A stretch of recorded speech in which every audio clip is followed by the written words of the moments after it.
Okay, hello. This is my custom figure that I've been working on. It is a half Beast Machines Tankor and half Siege Megatron that you can see. Around the back it looks like this. The problem I've been having is specifically with this part here. So it needs to be able to do three things. It needs to be able to transform. This is the robot mode. The head goes in here. I need to be able to fold the back part down, flip the cannon around, and use this rail assembly to shift it over so it's on the shoulder, and then have the back part come up and stay where it was. Excuse me, sorry. There we go.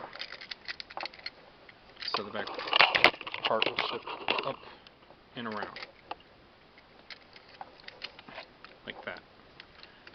The back assembly, and this part specifically, right here, is the one I have been having trouble with. So if you can see this, this is the assembly at the back. There's a hinge here, there is a hinge here. What I've got room for is I have got room there's clearance right here where I would be able to put a rail assembly in. One here, one here, that would add some stability, that would be able to come up and connect to this pin. So if we make an L shape, that would allow some clearance to be able to make this work. What has to happen in tank mode is it has to come around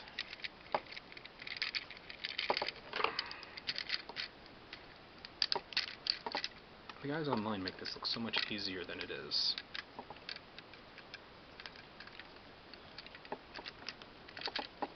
The tank turret can spin. This assembly has to... How does this work? Locks in place there.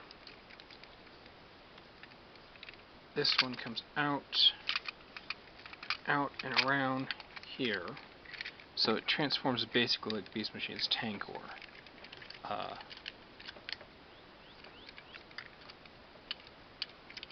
This assembly will function. I've got some clearance issues here. That's on me. I will make that work. So that's not the problem I'm having trouble with. If you notice, this assembly, so it was in the up position. So it was here and it was flipped around on the back. It has to come down. And it also has to come down to the point where this can transform. It connects here, and it connects here. So it has to have that tolerance. That locks into place, and then that's the tank mode. As you can see right now, those back wheels level. This front wheel needs to be pivoted down more on that front tread. There's not a whole lot of clearance. I have got a joint here, so there is a pin joint here. There's a pin joint here, so I can swivel on the x-axis and the z-axis.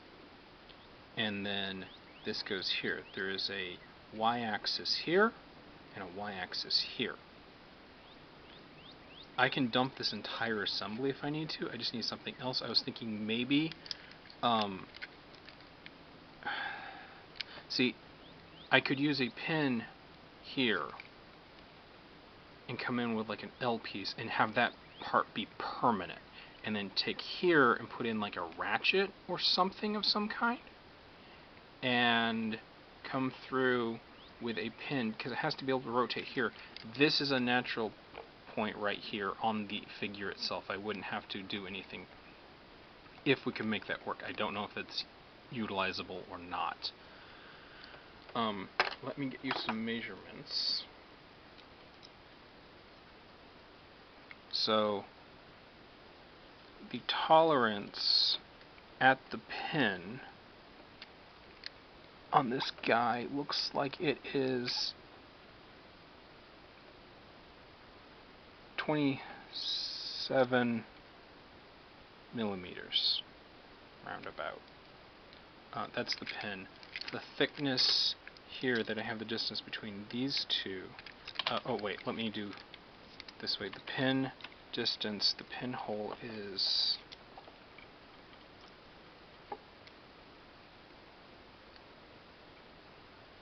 roughly 7 millimeters on that side. I don't think I got it perfectly straight.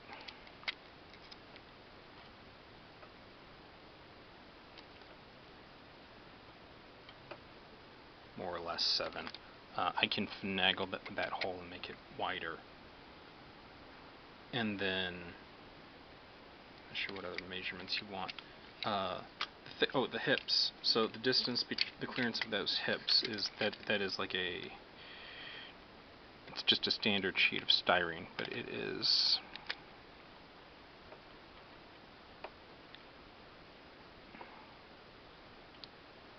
3 millimeter clearance between the hips and the bottom of this leverage area. From the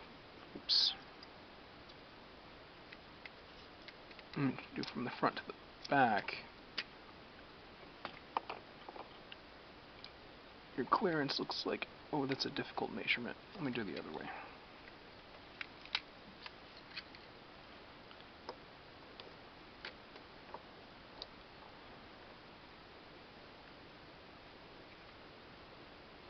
I'm not sure, I can't really tell.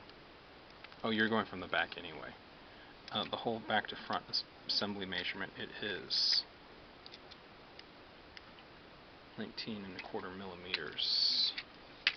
Should be the same on this one because it's standard. Came off the toy itself. Yeah, 19¼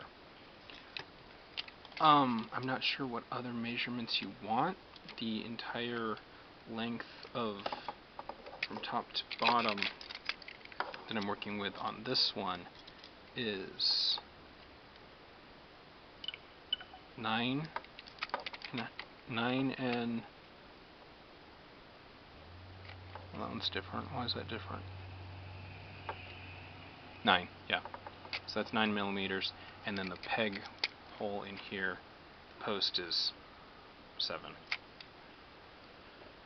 I'm not sure. I know this can work, I just don't know how to make it work. I just could really use some advice to make sure this locks. That right now, this doesn't lock. So I need in tank mode, it has to be able to lock in that position and not flop around. In robot mode,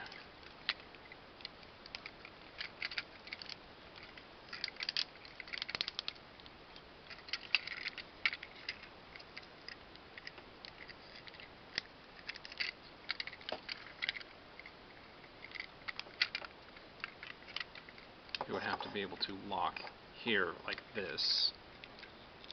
The hips move down and they lock into place there.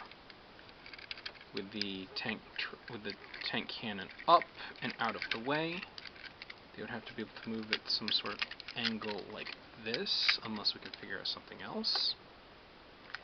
With the tank tread in a, I call it tread, with the cannon in storage position, it can sit a little flusher, right? And I don't know if there's a way to do this. I don't even know that there would be a reason to do this, but it'd be fun to have like a secret, like you know how toys used to have like secret modes that Hasbro never told anybody about? You could do it where you got the arms here like this, and then you come down, you got like another set of arms, and then you got like, I don't know, like the cannon head, like old Megatron style or something like that. So it's like spider cannon face mode. I don't know, that sounds like fun. That is like the least of my concerns. I saved the mechanism here. I would like to try and find some way to be able to access that, but having it be in tank mode only is perfectly acceptable to me. It's there. It's so close. I just have to get to lock into place, and I'm not sure how to do that. Give me some ideas. I would really appreciate it. Thanks.